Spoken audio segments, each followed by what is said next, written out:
لا، ولهذا جئت أنا جئت المغرب. أقول لهم أنهم مخطئون. هذا جواب عملي عن كل متخرص بالكلام نظري. هذا جواب عملي. بعد هذا ما فيش كلام. بغيت نقول لك شيء أخير قبل أن أمر. أختي جوهرة، والله إنا نحييك ونحبك ونقدرك ونعرف كل شيء، وأنت منا ومعنا دائما وأبدا، وليخسأ كل من قال كلمة سوء في هذه الأخت المغربية الفاضلة. مرحبا بك وشكرا يا رجل. شكرا مرحبا أيها بك الرجل في الراقي. بلدك. شكرا لك أخي، رجل من هذه الأرض. أنا بصراحة عاجز عن وصف هذه المداخلة الراقية جدا. أنا عندي ناس ينتظروني في الأسفل. أتمنى المتحدثون، بقي معي سعيد وبنت السبع والجوهرة، تكملون بإيجاز إذا تكرمتم لي، لأنه أنا أخرت الناس اللي تحت في مجموعة تحت، ما أريد أخرهم أكثر من اللازم. سعيد تفضل يا سعيد. السلام عليكم. مرحبا. عليكم السلام.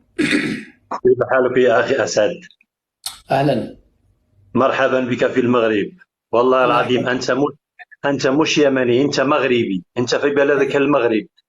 الله يحفظك. ليس كيمني، كمغربي والله العظيم. أنا عندي جزء نقاط. أولا أرحب بك ولا لحظة تبالي. قبل النقاط، الجماعة اللي قبل عندما ذكر رجل من هذه الأرض، ذكرت له بيت ويقول لي ليش منور؟ قلت لهم يا جماعة أنا لا أعلم ما هو السر. أنا عندما أجي المغرب أنور، رغم السب ورغم اللعن من بعض المغاربة ورغم الهجوم، لكني منور لأنني أعيش في الواقع وليس في المواقع. ففي بيت لأن يقول، لحظة، في بيت يقول يلي هارب من الأحزان زور المغرب تتشافى. فأنا أقول لكم الجزء الأول من هذه الأغنية: ومغرب بلادي يا زين البلدان، يا جنات على حد الشوف، يا أرض كريمة مضيافة وجمالها ناطق بحروف. بلادي يا زين البلدان، يا جنات شوف، يا أرض كريمة مضيافة وجمالها ناطق بحروف. وناسها نخوة وظرافة، ناسها نخوة وظرافة، وكرمهم شايع معروف. اشحال يا المغرب ولافة، واللي سال يجي ويشوف. ولافة يا أخي، بلادكم يا ولافة. ما نقدر. يا أسد، هذه الأغنية أنا مغربي ولا أحفظها. وأنت أنا لا. حافظها كلها، وحافظ يا أنا شمس العشية، وحافظ حاجات بالهبل. أنا انهبلت بالمغرب وفن والله المغرب. أحسن أقول لك أنني أنا مغربي. أنا يمني وأنت مغربي. والله العظيم أنت مغربي 100%. والله العظيم أنا راسلتك في الخاص الله. وعاتبتك على واحد العتاب غادي نقولوا دابا في اللايف. نعم. وأنا أتشرف أنني صحت معك في اللايف. والله العظيم لي عظيم الشرف أنني صحت معك في اللايف. مرحبا. أنت في لايفاتك الماضية أعطيت لأناس أكثر من حقهم أن يتصرفوا في لايفاتك كأنهم هم أصحاب اللايف، وفي الآخر طعنوك في ظهرك. هذا خطأ منك، لأن لا أنت من تسير اللايف. لا أنت بس. من تسير اللايف. يجب عليك أن تتصرف كأنك أنت مسير اللايف. لا تدع أحدا يتحدث كما أنه هو صاحب اللايف. هذا والآن أصبح لهم شأن والآن أصبح هذا لهم شأن وطعنوك في ظهرك.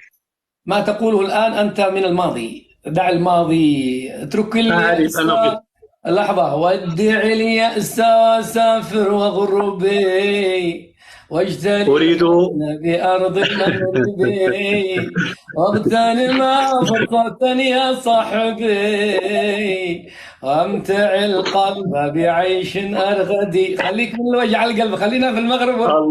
الله عليك يا اخي المغربي. الله عليك يا اخي. تحية شوف، لك يا صاحبي، الله دكتور يحفظك. كاملين سير زور المغرب كانك مغربي. ليس كانك مغربي 100%. ليس كانك، انما انت مغربي 100%. وانت تدافع على المغرب اكثر من المغاربه، اكثر مني انا. والله لا العظيم انت تدافع على المغرب اكثر مني. لا، أنا وهذه أعتذر شهاده والله. أنا لا أدافع عن هذه المغرب. شهاده اعتز بها. المغرب ليست بحاجة إلى دفاعي. أنا أدافع عن قناعاتي ووفاء لهذا البلد الذي أحبه. ليس نعم. هناك حاجة لدفاعي أنا أبدا. أنتم نو كلكم كمغاربة توفوا حبك وتكفوا.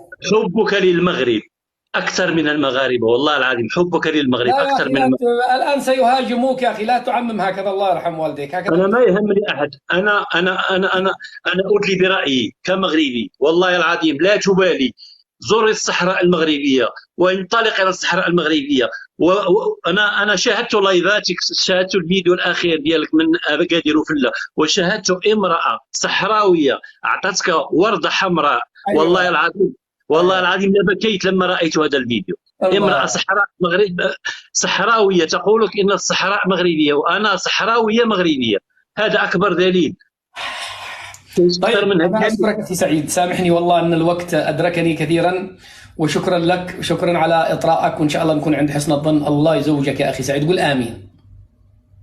آمين. إذا أنت بعيد أنت بعيد من مرتك. والله العظيم لا أحبك في الله، ومرحبا بك في بلدك، ليس بلدك الثاني، بلدك الأول كيمني. هي بلدي الوحيد حاليا المغرب، ما عندي بلد غير المغرب. مرحبا بك ولا تبالي، دكم ولا تبالي. انطلق. بنت السبع. مع السلامة أخي. مع السلامة بنت السبع. السلام عليكم. مرحبا أختي. عليكم السلام. السلام خويا أسعد، الإخوان المغاربة كاملين، كنتمنى تكونوا بخير.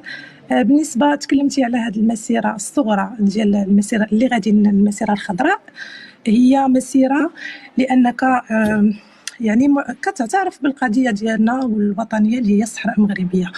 يعني هذه القضية هذه أنت مشكور عليها، زعما ما تحاول تزايد بها على المغاربة الآخرين ديال تيك توك ولا شي حاجة، لأنها قضيه ديال ماشي اننا غادي نحروا هذيك البلاد. الحمد لله جدادنا ووالدينا حروا هذيك الارض، فهذه غير فقط يعني باش نحييو الذكرى ديال المسيره الخضراء ونتلاقاو باخواننا الصحراويين تماك. ولكن حاليا كاينين الناس بزاف عندهم التزامات، كاين اللي خدام، كاين اللي قاري، يعني ماشي الا ما مشاوش راه ماشي انهم ماشي وطنيين ولا مكيفاش البلاد. وبغيت تعافاك، طلعت غير باش نقول لك واحد الكلمه بالنسبه حيت بنتي لي ما فراسكش. واحد الإعصار ضرب اليمن وسميتو إعصار تيج، وكانوا فيه مخلفات يعني خسائر بشرية ومادية، وبنتي لينا زعما ما كلفتيش راسك حتى باش دير عليه واحد اللايف ولا ترحم على دوك الناس مساكن. حنا ما سمعت الا منك الآن، والله ما دريت بالإعصار الا منك الآن، ما دريت. كاين إعصار. دخل الجزيرة، دخل العربية، راه داز تقريبا أسبوع. ما في أي محافظة، والله ما لي علم يا أختي، سامحيني. غير دخل وقلب، وإن شاء الله نتمنى أنك دير عليه لايف هذا الشيء هذا، لأنه كتبان لي أنت ما مركزش في بلادك، يعني عاطي قيمة بزاف البلدان الآخرين. أنا في بلادي الآن. في بلادك. أنا في بلادي. لا بلادك هي اليمن. لا عندنا واحد المثل كنقولوا في المغرب، اسمعني، اللي ما فيهش خير لا بلادو ما فيهش بلدان الناس. عندك مانع، أنا مغربي. وحنا خويا الى حنا غير دوك الاخوان اللي ماتوا في السعيديه اشنو درنا عليهم؟ حنا ما كنبغيوش يموت لنا شي واحد من الاخوان ديالنا. باغ كونطخ انت كيبان لينا ما مسوقش لخوتك في اليمن، و زعما بازلك والله. انا نصحتك لانه بنتي ما عارفش، ممكن كلمه ما عارفش لانك ما متبعش. يا اختي انا مغربي، قلت لك تعاملي معي كمغربي، انا مغربي. مغربي ما بقيتيش يمني. انا مغربي ممكن ما في بالي يمن ولا في شيء. المهم عافاكم الاخوان، دخلوا تاكدوا، دخلوا الجزيره، دخلوا البي بي سي العربيه. دابا تقريبا شي اسبوع كتبوا غير اعصار تيج، غتلقاو والله ما سمعت البشريه. والله ما سمعت به الا منك انت، ونسال الله السلامه ان يحفظ اليمن واهل اليمن. سبحان الله، زعما حنا المغاربه والله شي حاجه اللي عظيمه، زعما فخر الانتماء. الحمد لله انني مغربيه، وانا مغربي مثلك. حتى نشوفوا الجنسيه المغربيه. ايش بيني انا وياك الجنسيه؟ انتظري لا خويا لا حنا ما تنقولوش بيني انا وياك الورقه هذه، ما تنقولوش بيبيكا، وما تناكلوش الكبسه، وما تنديروش العمامه، حنا تنلبسوا القفطان الشنابه المغربيه والاصول. العرق المغربي. الا درتي لا دي ان ما غطلعش انك امازيغي، حيت انت ما عندكش مع الامازيغ. حنا خويا امازيغ، حنا الارض امازيغيه. امازيغ في مغاربه غير امازيغ.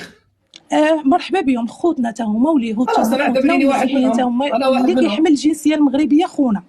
خلاص تمام، يعني كامله يعني كامله ولا الجنسيه. هذا الشيء مازال جوهره انا نحترمها، فقط لان عندها الجنسيه المغربيه وعندها فيها العرق المغربي، واخا نختلف معاها نبقى نحترمها. انت لا اسمح لي. وقلب في اعصار تيج، أخي أسعد ولا يهمك، هذا رأيك. بركة بالقيس وبركة بالدل. هذه الهضرة اللي تيقول لكم دابا راه كان تيقولها للشعب العماني، كان كيقولها للشعب السعودي، كان كيقولها للشعب الإماراتي، وسيروا شوفوا دابا اش كيقولوا الإماراتي. ايوه الشعب العماني دخلوا ايوه الشعب العماني يشبهكم تماما. كان كيقول عليهم، كان كيقول راه حنا بحالهم وانا عماني الهويه والهويه وكذا وكذا. سيروا دخلوا شوفوا دابا اش كيقول عليهم، ما تيقوش بزاف. حنا راه ماشي مكلخين، المغاربه راه ماشي مكلخين. يلا باي باي خويا اسعد، تهلا. شكرا لك، الله يحفظك وبارك الله فيك، ومرحبا بك في اي مداخله. الشعب العماني. أسعد كلمة دقيقة. دعني أعلق على الأخت الكريمة. أنا الإعصار هذا والله ما سمعت به الذي حصل في اليمن. أنا معزول عن اليمن بسبب أنه لا يوجد مصادر تأتي من اليمن من حيث الأساس، وبسبب أنني مغضوب علي في اليمن من جميع الفصائل. أنا عندما تحدثت عن الشعب العماني فعلا، لأن الشعب العماني يتقاسم مع المغاربة صفات كثيرة جدا، يعني أنا أعتبرهما أطيب شعبين في الكون، الشعب العماني والشعب المغربي. نفس الروحانية، نفس الطيبة، نفس التسامح، نفس التعايش. اللي يروح عمان ويروح المغرب سيجد تقارب كبير. سد المايك يا أختي لو سمحتي، سد المايك. انا غير نزلني اخويا حيت دابا كتعترف على راسك، لانه دابا حاليا راه يرجعوا الاخوان ويشوفوا اش كتقول على الشعب العماني حاليا، كتسب فيهم بابشع النعوت. دونك هادشي اللي بغيت انا. صافي شكرا هبطت يا خويا. حبيبي يا استاذه لا ما عنديش معني فقط. لا انت الشعب العماني، انا وصفت الشعب العماني بابشع النعوت. اييه متى؟ شوفوا الاخوان دخلوا عندي انا غنحط لكم. لا هذا كلام غير صحيح. لا دخلوا عندي نحط لكم فيديو ديال والله انك تكذبين، والله انك تكذبين. وغير دخلوا عندي الاخوان، دخلوا تشوفوا. والله انك تكذبين. انا نحطوا على ودكم. والله يا اختي انت فتحتي الميكروفون وانا اتحدث، لذلك حق رد انا اعطيك وقت اضافي لو سمحتي. المهم الفيديو كاين، بقات هضرتها الغدا. تمام افتحي الفيديو، افتحي الفيديو. لا ما عنديش تليفون اخر. انا نطلع معك مره اخرى نبينوا لك. خلاص سدي المايك واذا طلبتي حق رد نعطيك حق رد. لا ما كاينش حق الرد اخويا، انا داك الشيء اللي غتقولوا انت انا عارفاه. سدي المايك. يلا الله يعاون. الله يعاونك. انا عمري ما ذكرت الشعب العماني، الشعب العماني اهلي واخواني، وفيهم قواسم مشتركه مننا اليمنيين، يعني نفس الزي، لان احنا على الحدود مع الشعب العماني وفي اختلاط نسب ودم بيننا وبين العمانيين. من ارقى الشعب، ربما الاخت بتخلط بين الشعب الاماراتي والشعب الاماراتي والعماني. الشعب الإماراتي هذا لنا معهم مشاكل ومشاكل كبيرة جدا، والشعب السعودي. أما الشعب الإماراتي، الشعب العماني هو يعني صنو الشعب المغربي، يشبهه تماما. التنوع الثقافي والتنوع الفكري والتنوع العرقي والتسامح والجميل. إباضيين، شيعة، سنة، عايشين ولا عندهم أي مشكلة، ووجوه نيرة. أنا رحت عمان وارتحت تماما كالمغرب، والله ارتحت تماما كالمغرب. وأنا أحيي الشعب العماني قاطبة، وخصوصا مفتيهم الذي زرته في بيته. أنا زرت الشيخ أحمد الخليلي مفتي السلطنة كاملة، وذبح لي خروف وأكلت عنده، وهو رجل من أتقى خلق الله، وهو إباضي. شوفوا إباضي، وشنوا علي حملة هذيك اليوم ماذا نسميهم، المداخلة والجامية. وهو إباضي ربما عقيدته تختلف شوية عن عقيدتنا نحن أهل السنة في بعض الأمور هكذا، لكن له مواقف. وزرته وهو مفتي عمان يقابل أي شخص. اتصلت بابنه قلت أريد أشوف الوالد يا أخي، ورحنا عنده. وشعب عماني رائع جدا كما هو أنتم المغاربة. ما المشكلة يعني؟ ما المشكلة لديك؟ تقول أنني مدحت الشعب العماني ثم بعد ذلك ذميتها. عمري ما ذميت الشعب العماني أبدا. هي ربما بتخلط بين الشعب الإماراتي والعماني، والله أعلم. الجوهرة تفضل يا ولد العاصمة، عندك شيء؟ فقط أخي أسعد، أنا كلامي موجه للأخت. أنا كنت أريد أن أسألها ماذا قدمتم للجثتين الموجودة في ثلاجة الجزائر؟ الآن لايفاتكم مشغولة بأسعد الشرعي في حين أنك قلت له شوف ماذا قدمنا للأخوة الذين ماتوا عند الجزائر. ماذا قدمتم؟ لم نرى مظاهرات، لم نرى أي شيء. هذا تقصير منا جميعا نحن المغاربة، بارك الله فيك. فهذه المزايدات ما عندنا ما نديروها. المغاربه كانوا يحبوا النظام التونسي ويقولون فيه اطيب الكلام. حينما استقبل زعيم المرتزقه البوليزاريو انقلبت المسائل. النظام المغربي اصبح له يعني العلاقات جد متوتره مع الدوله التونسيه. نحن كمغاربه رفضنا النظام التونسي لهذا الموقف، فتغير المواقف هذا شيء طبيعي.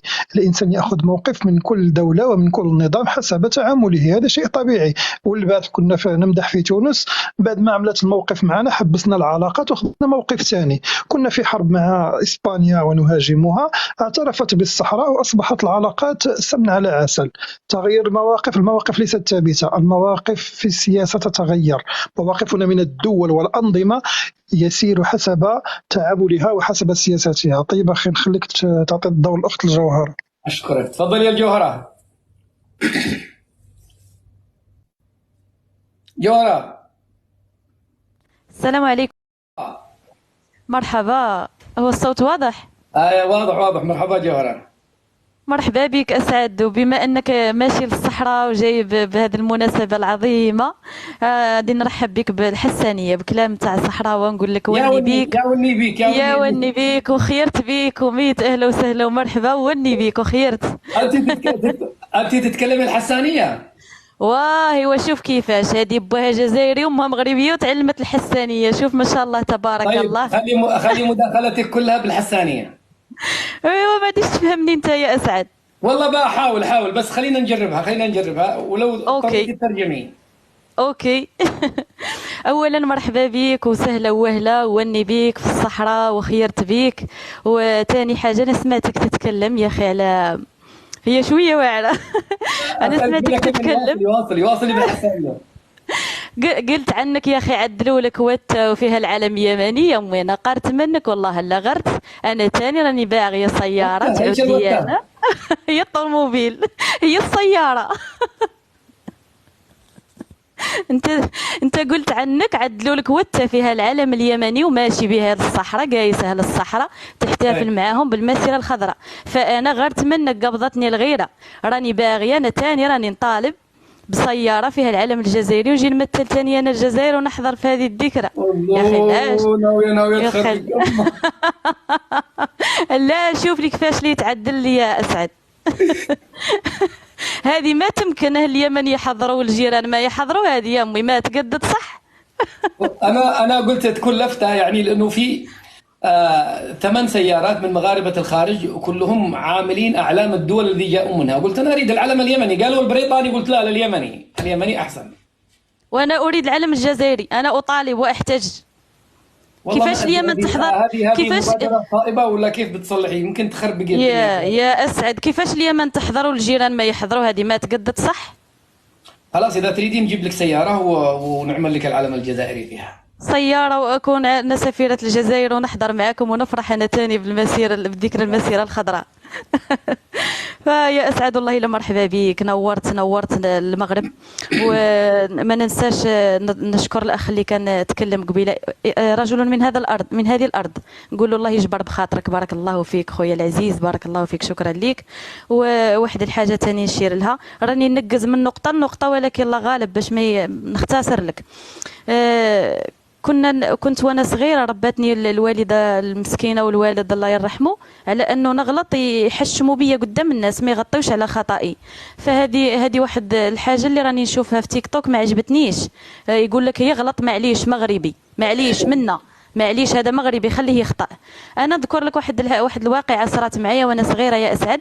كنت في المدرسه صغيره طفله ما نعرفش، وخونت اقلام ملونه لطفله صاحبتي. سرقت منها اقلام ملونه عقل الصغار كيما نقولوا. رفدت هذوك الاقلام مشيت بهم للدار. قالت لي يما منين جبتي هادو؟ قلت لها عطاتهم لي وحده صاحبتي. هي بما انني تربيت يديها عرفتني راني نكذب عليها. قالت لي قولي الحقيقه من وين جبتي الاقلام؟ قلت لها خونتهم. مع الوقت نتاع اللي لازم نروح للمدرسه مشات معايا يما ماشيه معايا نورمال. كي لحقنا باب المدرسه قالت لي ندخل معاك. قلت لها علاه راكي باغي تدخلي معايا؟ صاي ولي موالفه تلحقني باب المدرسه وترجع. قالت لي والله حتى ندخل معاك نفض حق قدام صحاباتك باش مره اخرى ما تعاوديهاش. ودخلتني للمدرسه اقسم بالله يا اسعد، وقالتها للمعلم قالت له راني باغيه نفضحها، قال لها لا لا صافي تجاوزي. قالت له والله حتى ندخل. دخل القسم كامل ودخلت وقعدنا، وقعدت يما تستنى عند الباب 10 دقائق. دخلها المعلم، قالت لهم ديال من هاد الاقلام ملونه. رفدت واحد الطفله صاحبتي يديها، قالت لها ديا ولي تقعد حدايا. قالت لها بنتي راهي سرقت لك الاقلام ملونه، ما تعودوش ما تيقوش فيها، راهي خونه الاقلام. حشمتني يا اسعد، ما عدتش قدرت ندير الخطا. هذه يما هذه رباتني انا هكا. فكي نجي انا نشوف واحد الحاجه هنا في تيك توك، واحد يغلط والناس تصفق له وتقول لك لا لا مغربي خليه يغلط، حقيقه هذه جديده عليا، هذه حاجه جديده عليا جاني شفتها. هذه تنسيفها عباره واحده. لو سرقت فاطمة بنت محمد لقطعت يدها. ايه فاطمة بنت النبي. صح عندك الصح يا اسعد. واحد الحاجه اخرى اسعد، الله يرحم والديك، ما تقاطعنيش فيها، الله يرحم بابك، خليني نعبر. ايش ناويه تصلي؟ والله غير الخير والله لا غير الخير. انت الخاتمه، انت خليها مسك. والله لا مسك ان شاء الله، ما يكون غير الخير يا اسعد. هذوك الناس اللي كنقولوا حنا تهجموا عليك في تيك توك ومنا، ما بغيتكش تجمعهم كاملين في دائره واحده، لان كاين منهم اللي هضر غيره على الوطن، اللي نقول انا نسميه لك بالاسم، هو الاخ سعيد ابرنوس. والله لا تكلم غيره على الوطن، وكاع ما عجبناش كلامك يا اسعد في الاول، لانك كنت تقصح الكلام صراحه. انا والله لا جيت بين نارين. انت فضلك عليا كبير، انت فضلك عليا كبير، ومن عندك انطلقت ونصرتني في وقت اللي كنت محتاجه انه تنصر. جبرتك انت يا اسعد. وسعيد ابرنوس خويا وعزيز وغالي، وانا هربت من تيك توك هذاك الاسبوع اللي كان هذاك النهار، هربت لاني ما قديتش نشوف واحد جوج تاع الناس عزاز عندي وفي هذا النهار. جوهره، ايه ما دخل امي ومرتي في الوطن؟ ما دخلهم والو يا اسعد، ولكن كي يكون الانسان معصب يخرج على السطر، حتى انت وتصرع. ما دخل امي ومرتي في الوطن. وانت ليش تقول يا روح امك؟ ما دخلها في الوطن روح امك، هذه انت مشرقي عندك عاديه، ولكن احنا عندنا عيب، لا خلاص الوطنيه ما دام الدفاع عن الوطن عب الام والمراه عادي. لا لا لا لا لا لا شوف، ما رانيش نقول لك عنده الصح ولا، ولكن زلت لسان وهو اعتذر عليها، صافي ما نركزوش عليها. يعني نهضر على الاخ ابرنوس، اما الاخرين ركبوا على الموجه. وعندنا واحد المثل في المغرب نقولوا كي طيح البقره يكثروا الجناوه، راك فاهمها هذه؟ كي طيح البقره يكثروا الجناوه. فهذا هو المشكل اللي صرا معك اسعد. صرا لك مشكل في واحد الوقت اللي جاء فيه مشكل اخر، وجبانوا الحاقدين والحاسدين والناقمين، واللي حتى اللي كان عنده غير شويه شك جا حتى هو فهمت. نقولوا حنا كي طيح البقره يكثروا الجناوه. هذا الشيء اللي صرا في هذا المشكل تاعك. والاخ سعيد ابرنوس والله لا اهدر من المنطلق نتاع حبه للوطن، ما عجبوش هذوك المصطلحات. انا كنت معاه في الاول، ولكن في التالي هو زود شويه اللايفات. يا ريت يعني هي الحاجه كي تزيد على حدها تنقلب لضدها. هذا هو اللي كاين. هذا هو اللي كاين. اما هو في الاول والله من شنقريحه اسعد الشرعي، بنت التبون الرجيم اسعد الشرعي، انا عدو الوطن. ولكن لا يا خويا، ولكن راه كلامك قاصح يا اسعد، راه كلامك قاصح. يعني انا عدو المغرب الان لا ماشي لا هل انا عدو المغرب؟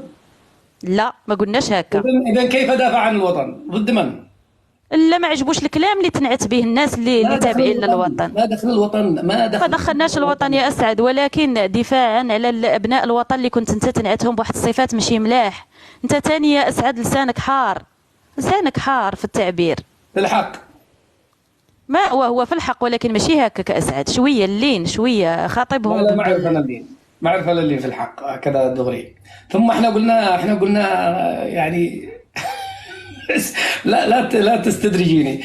قري لا معليش انا والله الا بغيت نهضر معك في هذا الموضوع هذا، غير الوقت واقيلا راه ما عندكش. ما انا بغيت نهضر معك في هذا الموضوع. انا لا يهمني احد اليوم، انا لا ابالي باحد، انا عندي جو اخر. وانت ختمتي اللايف، وفي ناس منتظريني في اللوبي تحت. بنخرج نشرب قهوه، وبنعمل لكم ايضا ربما لايف من عندهم، ربما او مقطع قصير ان شاء الله. أنا أحيي كل مغربي يدافع عن وطنه. المغرب الحبيب من أعداء المغرب الحقيقيون، هذا من حق كل مغربي، وأنا معهم. أنا مع كل مغربي وطني أدافع عن المغرب، باعتباري ربما سأعيش بقية حياتي معكم. هكذا يبدو لي، أنا يبدو لي هكذا أنه سأعيش بقية حياتي في هذا التراب وفي هذا البلد، وكل مغربي حر شريف وأنتم وطنيون. شوف يا أختي الجوهرة، المغاربة بكل أطيافهم يعني الأكثر هم وطنيون، ما حد يعشق بلده كما يعشقها المغاربة. والدفاع عن الوطن هذه خليها هنا، تمام، خليها هنا. الدفاع عن الوطن يكون ضد أعداء الوطن. وأكررها لك ولكل من يسمعني، أسعد الشرعي ليس عدوا للمغرب، ولو كان عدوا للمغرب لما دخل من المطار، ولما صال وجال وطاف وسار، وتضرب له التحية ويسلموا علي الدرك والعسكر في مداخل المدن. مرحبا أستاذ شرعي، مرحبا أستاذ شرعي، مرحبا مرحبا، في كل مكان معزز مكرم. لا، أنت لازم تستوعبي هذه، أن الدفاع عن الوطن لا يكون من أصدقاء الوطن بل من أعداء الوطن، حتى يكون دفاعا محمودا. الله لا أسعد، خليني أكمل الله يرحمه. معك سيارة وجيبي العلم الجزائري نحطها لك على السيارة ونطير على الصحراء إن شاء الله. ان شاء الله. المهم اسعد، شوف راه حتى ابناء الوطن يغلطوا في الوطن، ولكن الوطن غفور رحيم. انا ما عنديش الوطن يا انت مغربيه. لا غير هذه النقطه، غير هذه النقطه اسعد، الله يرحم والديك، الله يرحم والديك. فالناس اللي هاجموك ابار من غير ابرنوس هم اكتسبوا المصداقيه من عند ابرنوس، لان نحن المغاربه نبغيوه بزاف، ليه معزه خاصه في قلوبنا، حتى انت العزيز وغالي، ولكن والله الا كسبوا المصداقيه من عنده، لاننا نبغيوه هو يهضر بزاف في هذه الامور هذه، فكسبوا المصداقيه من تما. نتمنى من ابرنوس انه يخفف هذه اللايفات، لانها حماضت كما نقولوا حنا المغاربه كتفوت على. انا مرتاح، والترويج واصل.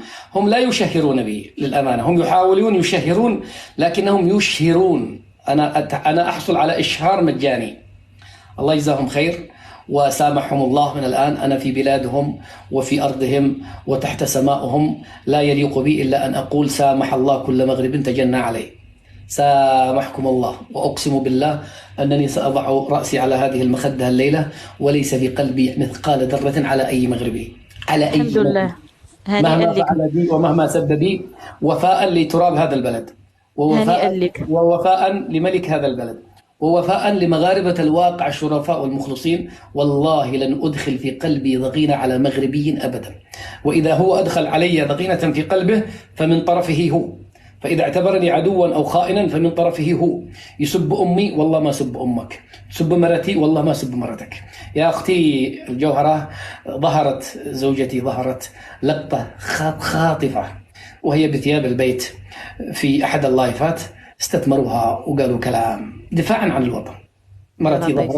مرتي ظهرت ثانية أقل من ثانية بالخطأ، كانت الكاميرا منحازة إلى باب المطبخ هكذا، وظهرت الوطنيون قاموا ودافعوا عن الوطن ضد أنه مرتي ظهرت هكذا.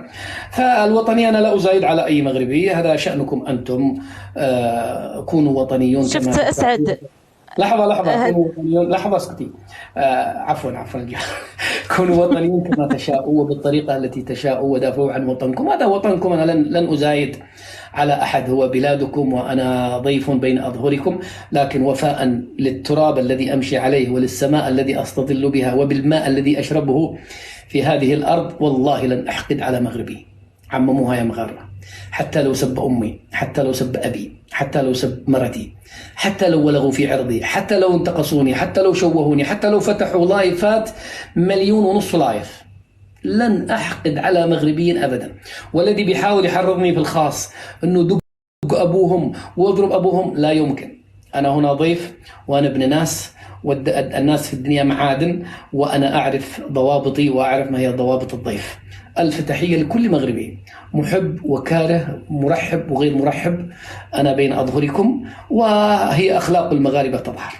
من استقبلني وكنت عنده خفيفا فهذه من أخلاقك، والذي رافض لي يسد باب البيت، وصلى الله وبارك والدني سلامة. تحياتي الجوهرة، دعيني أختم اللايف، الناس تحت منتظريني. باقي عندك شيء؟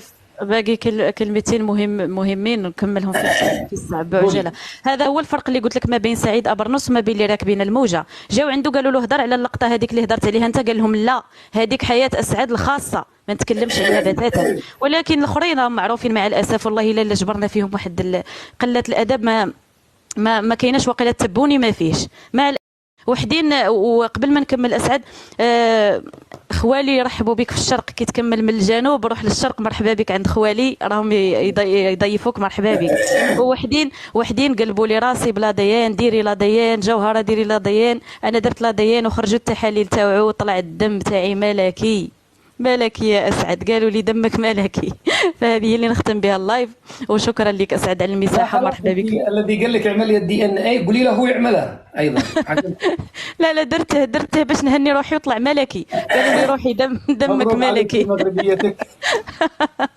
بارك الله فيك. الى اللقاء كلكم. شكرا لك. عند العاصمه الجوهره كل من تحدثوا الذين ما استطعنا نطلعهم 97 شخص.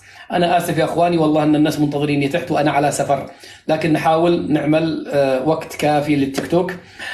ربما أنت تكون اللايفات عبر الفيسبوك. اليوتيوب عندي مشاكل كبيرة في اليوتيوب. إلى اللقاء ونراكم في رعاية الله وحفظه. السلام عليكم ورحمة الله. إلى اللقاء.